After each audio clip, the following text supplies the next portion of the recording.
Hi, everyone.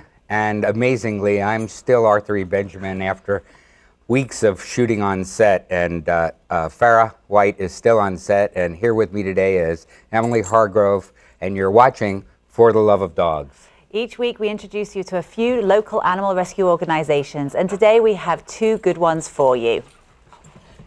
Is that a Texas accent? Alabama. Alabama. We will talk to the folks from Dallas Animal Services and clear up some interesting questions about Dallas Animal Services and learn more about the progress they're making on the streets of Dallas. And later we will talk more about the foundation that started it all for us, the story behind American Dog Rescue. We're not allowed to tell that story. Yes, we are, and it's going to be today. Well, first, the breed that is close to my heart, very close, the boxer.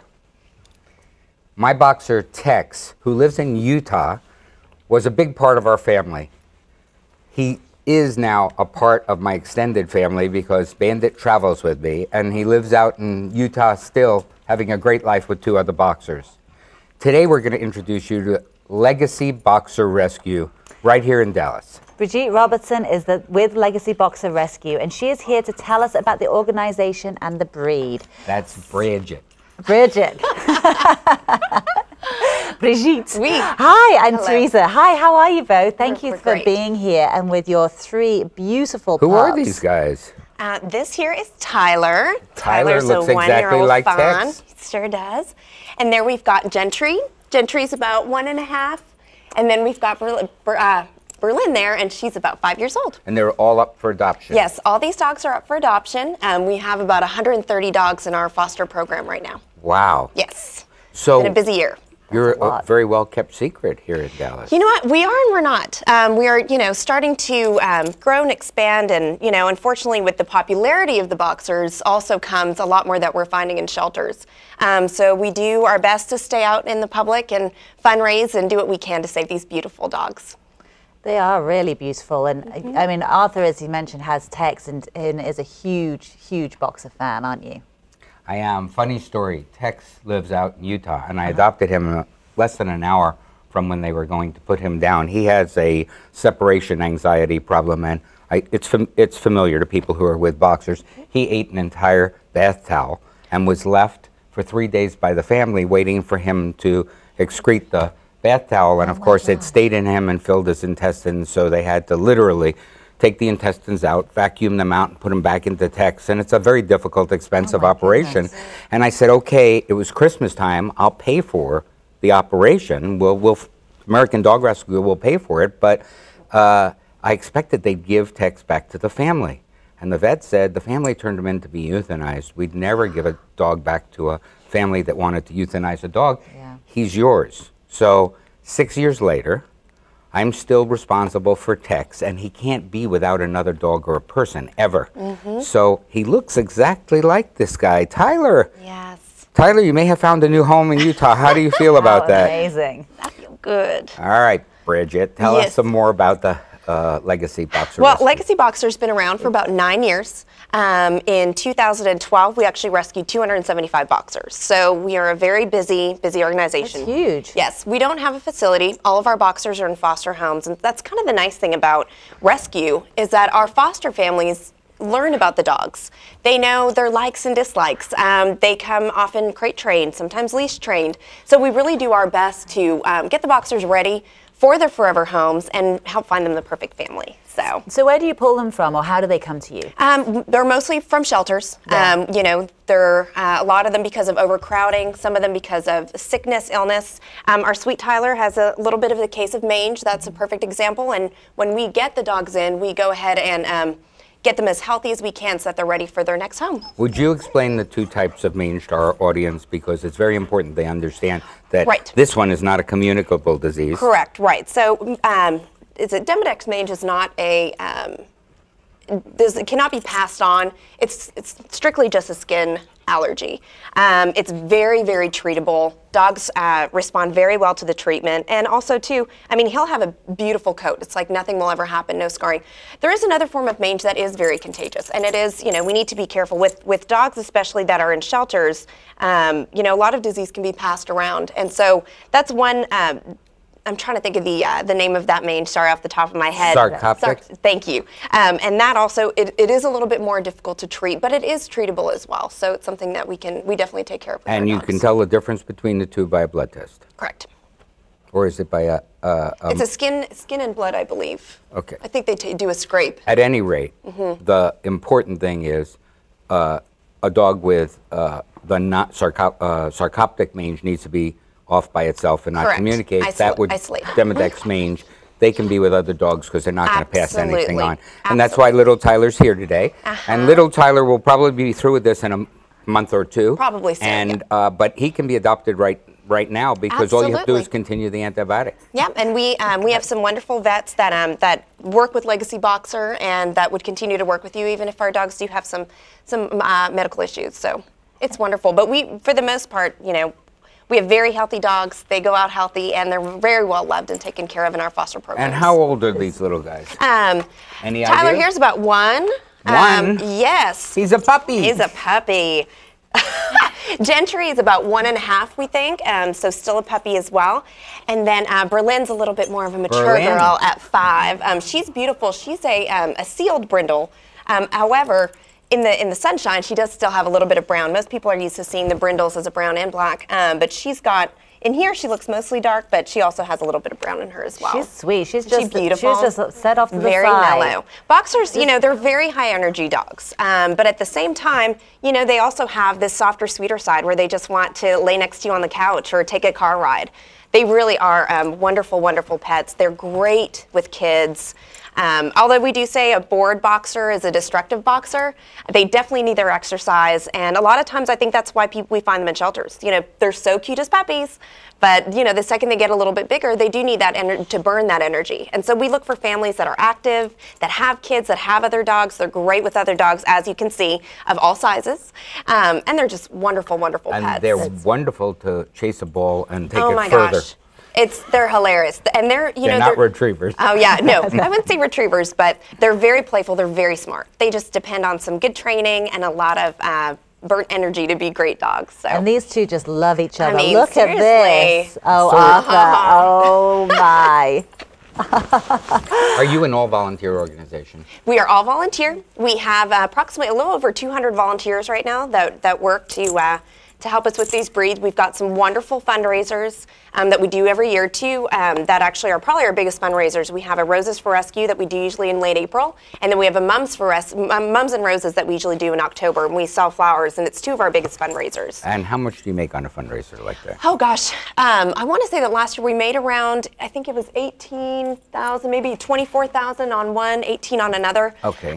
However, our adoption fees only cover about 35% of what we have to raise every year. I think it was 2011. We had about 170,000 in fees. 135,000 of those were vet bills. We also have a really great Facebook following, and so we've got about 20,000 Facebook friends, and we actually really depend on them to share our dogs and help us with our fundraising efforts. Well, what do you figure it costs you to rescue and rehab a dog before each individual dog? If somebody Right. wanted to finance a dog, what would they donate? Well, we estimate that every dog costs on average about $400 to $500 depending on their situation. Of course, our dogs come vetted with their shots, neutered. So I mean, it really is. Every dog is individual, but if we had to average it out, we'd say that. We have actually a new litter of puppies that we pulled a pregnant mom from a shelter, and then we have another pregnant mom that actually should be having puppies at any time now. So we're about to have an influx of puppies, and puppies are a little expensive for us just because we do all the shots and the vetting. Is the adoption fee for a puppy higher than it is for a It dog? is. It is. Puppies, obviously, everyone loves a puppy. And again, because there is a lot more money invested in them, our fees are a little bit higher. And you can check it out on our website, SaveTheBoxers.com. And that will actually help you give some information about our fees and the process and our application process as well. Well, it is a real pleasure. And this one, oh my goodness. Is this one good with kids? Because I might be taking it home. I mean, she's just beautiful. Well, ladies, thank you both so much for being here. And I think there's definitely, a home for this one. Yeah. Learn more about Legacy Boxer Rescue on their website, SaveTheBoxers.com, and you can also call 877 5 boxes or email info@savetheboxes.com. And I don't do this a lot, but if you're not going to adopt one in spirit. $400 to $500, and you can adopt in spirit a boxer through Legacy Boxer Rescue. Yes. Well, thank Thanks you all. all. Thank you. Thank you very much, and I'm going to miss seeing you. You could And come still home to with come me. on the show today, the Progress Dallas Animal Services is making in Dallas. That's next on For the Love of Dogs. Stay with us.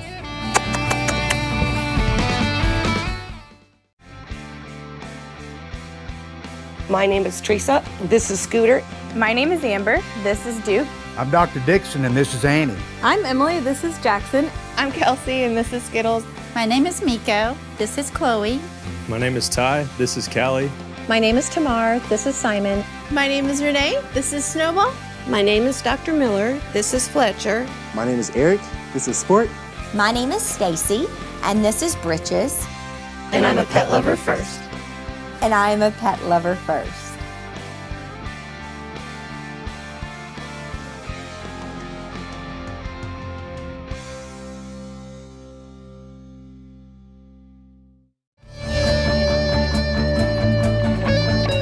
Welcome back to For the Love of Dogs. Dallas Animal Services is committed to improving the life of animals here in Dallas. It's also dedicated to educating pet owners about being responsible. Jody Jones and Dr. Kate are here with us from Dallas Animal Services, and we want to get an update in on what's new and how things are going and dispel some of the rumors about Dallas Animal Services. So welcome and thanks for being here.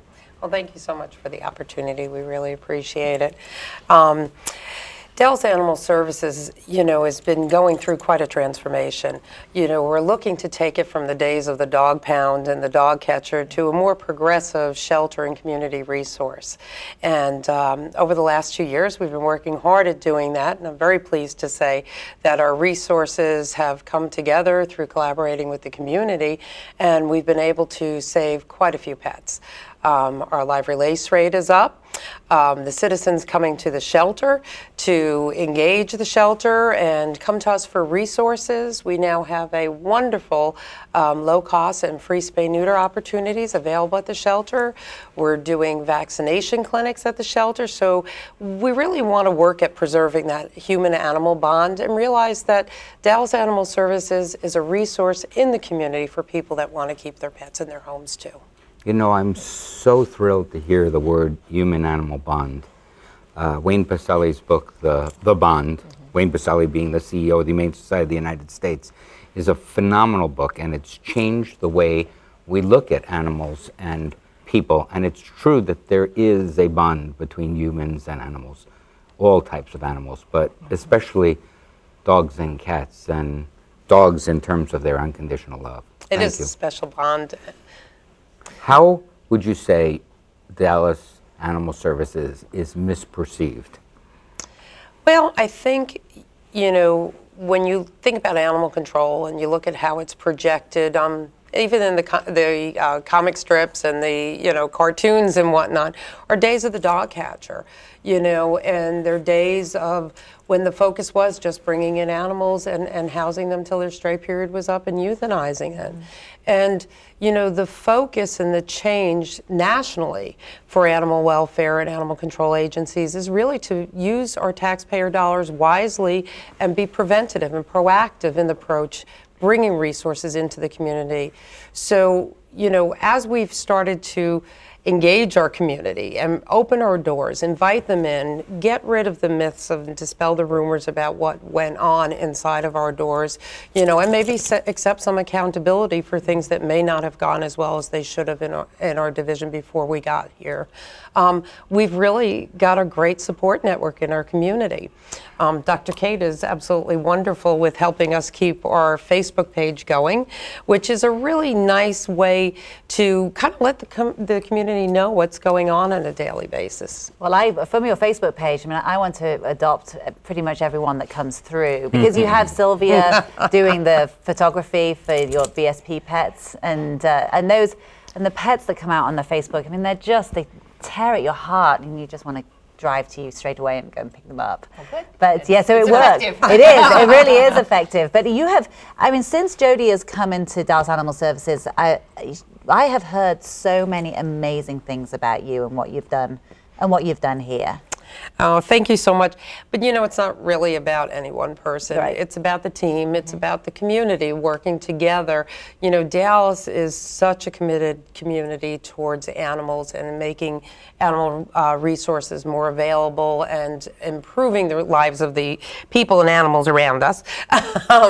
You know, as I said, so it's been a wonderful opportunity. I think I've been blessed with being able to bring the community together with the shelter and with the animals in the shelter. You know, a lot of people don't realize that Dallas Animal Services has over 600 animals in it every day that are available for adoption in homes. It's the, you know, City of Dallas's largest resource for available animals. And it's all type of animals.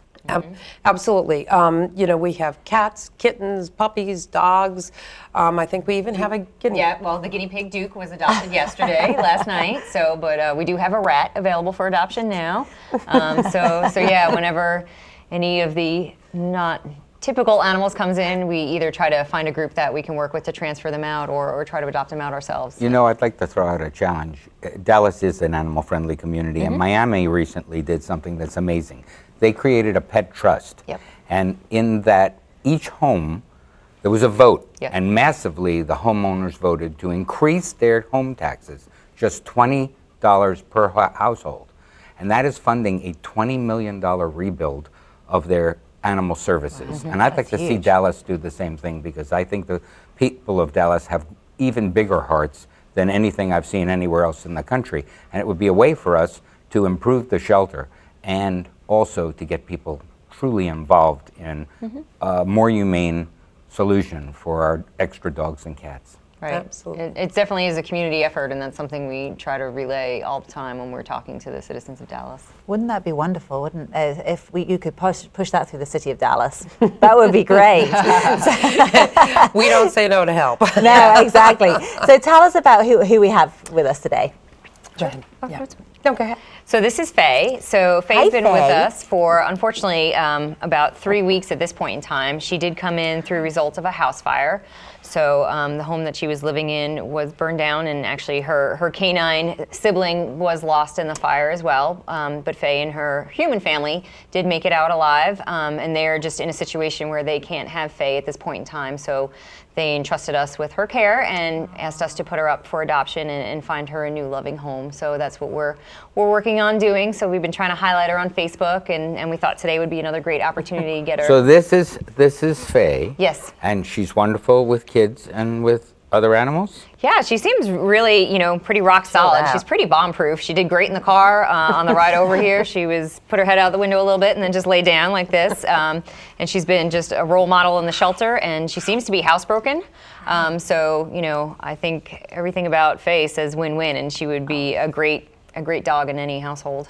So if you're watching and Faye looks like an interesting animal to you, you can get in touch with Dallas Animal Services. Go down and visit Faye, and you're such a cutie. I know, she's really laid back, isn't she? She is. She's pretty chill. So, and she has a cute when she does her cute little waggle butt when she gets excited. We love that. You know, the other thing is you've been recognized by a lot of awards for what you do, and so people should know that. I mean, here's the community shelter, and it's being recognized for incredible work. Yeah, and that's the first time for Dallas Animal Services, so we're really proud to be able to represent the work that the team at Dallas Animal Services has been doing. We just won the Voice Awards for the Best Adoption Agency in the City of Dallas. That's fantastic. And that's the first time ever for the City of Dallas. Congratulations. Wow. So we're very proud of that. We also, for the first time ever, received a City Award for the department most improved overall for the entire city. So that was a great honor to receive from your colleagues within the city, recognizing how hard we've been working to move the dial at Animal Services. So where do you go from here? I mean, you've made such great progress, already in the 2 years that you've been here, but what is your goal? We want to get the City of Dallas to a point where we're not euthanizing animals simply for lack of a place to call home. You know, we've done a great job at moving the dial. We've still got some ways to go. We're really excited. We have a new opportunity coming up. We're going to be opening a everyday adoption center with PetSmart Charities over at the Coit and Campbell store. So that's going to provide a whole new opportunity for not just for us to get animals homes, because we hope to be placing quite a few animals through that new location, but also it gets us out engaging with our community.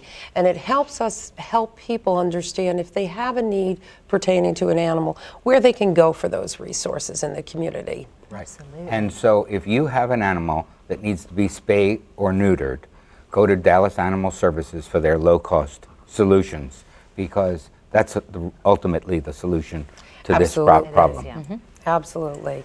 Well, ladies, thank you both so much for being here. I really, truly appreciate it. And to remind us, how do people come, if they want to look online, is it dallasanimalservices.org? Yes. Okay, perfect. So go to dallasanimalservices.org, and as Jody says, they have 600 animals in the shelter, so there is one for you right there. So, ladies, thank you so much again. And please thank the entire team. Oh, we definitely will. So important. Thank you. And congratulations for all you've done. Thanks. And stay with us. Keep up We will the good be work. right back. Every year, families in North Texas unknowingly spend hundreds of thousands of dollars in support of neglect, abuse, and disease. When you buy a puppy from a parking lot or flea market, you could be supporting the cruelty of puppy mills that profit from dogs bred in abusive conditions. Help us stop the cycle. To learn how, go to spca.org/no-puppy-mills and take the puppy pledge. So, I'm kind of new here, but I've noticed a trend. My human does this funny thing where she goes around and gets all my toys, and then she hides them in that basket by the door. You know, but it's always the same basket, and it's always in the same place. And then she acts so surprised when I find them, but, you know, she's putting them in the same basket again. It's like, hello, that's where you put it last time. You were the worst at hide and go seek.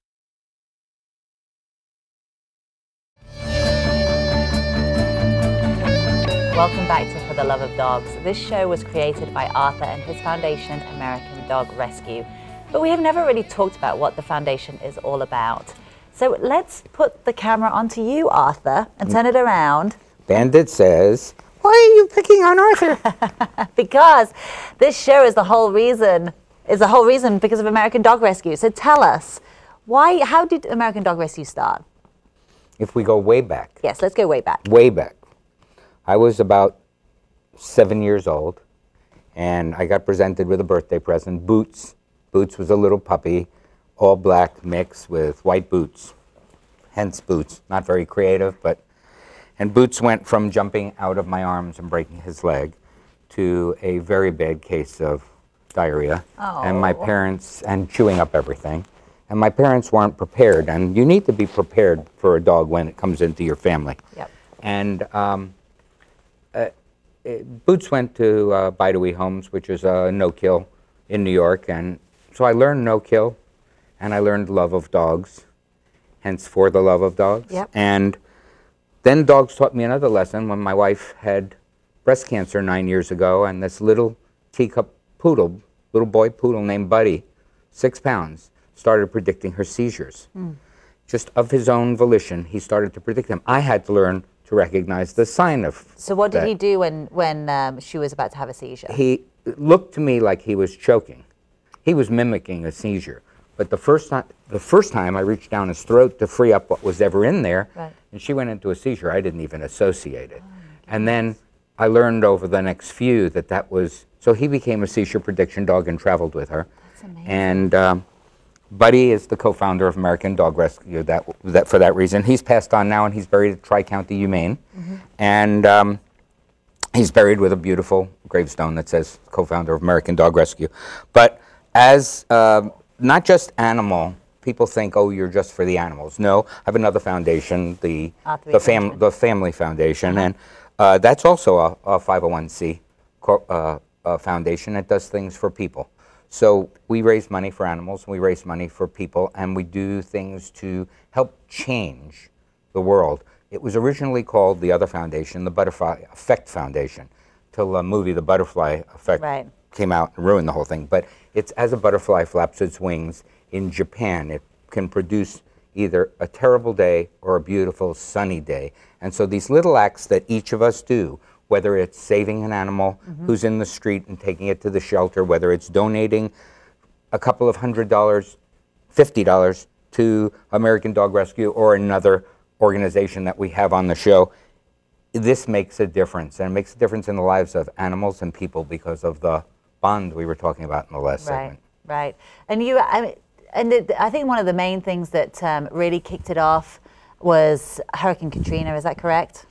Well, I was sitting with Buddy, and we were on a couch watching that yellow school bus go across the screen with the little white terrier running after it that was left behind. And it was heart-wrenching, and that's why they ran it over and over. But what we realized was that, or I realized, was I could make a difference. And Buddy's picture ran in both Best Friends Animal Sanctuaries magazine and in some newspapers, and said 20-something in human years, white good-looking male seeks Cajun girlfriend to wed, swimmers preferred. I love that. That's and I want to save all the dogs and cats of Katrina. And he saved 2,000 dogs and cats. Did he really? That's amazing. Raised $3,000 roughly, saved 2,000 dogs and cats roughly, and it was the first time I realized that I could make that kind of difference. And everybody can make that kind of difference. I didn't start out to do this. It just took on a life of its own. Well, it obviously, it was meant to be, wasn't it, for you? And I mean, in terms of, you've raised $3,000 through Katrina, and how much would you say that you've raised through American Dog Rescue for animals? Well, American Dog Rescue itself, over the course of the time since Katrina, has raised in excess of $2 million. Wow. But the projects, and I talk about these small acts, we put our money into the pivotal point. For example, we make a challenge grant to the Humane Society of the United States because I'm a National Council member, or we make a challenge grant to Animal Rescue Corps, Scotland Hazley, who we've had on the show, and that raises money. And if you take the pivotal point and you project out what we've raised, it's somewhere in the range of $10 million. My goodness, $10 million. Arthur, you're an inspiration, and we can all absolutely Bandit is learn the inspiration. from you. And you are Bandit. And here's to the next $10 million. Well, Arthur, thank you for all that you do. And join us next time on For the Love of Dogs TV, and follow us at AmericanDogRescue.org, Facebook, Twitter, YouTube. Thank you very much for being here. Thank you to Arthur, and we will see you next time. Do something.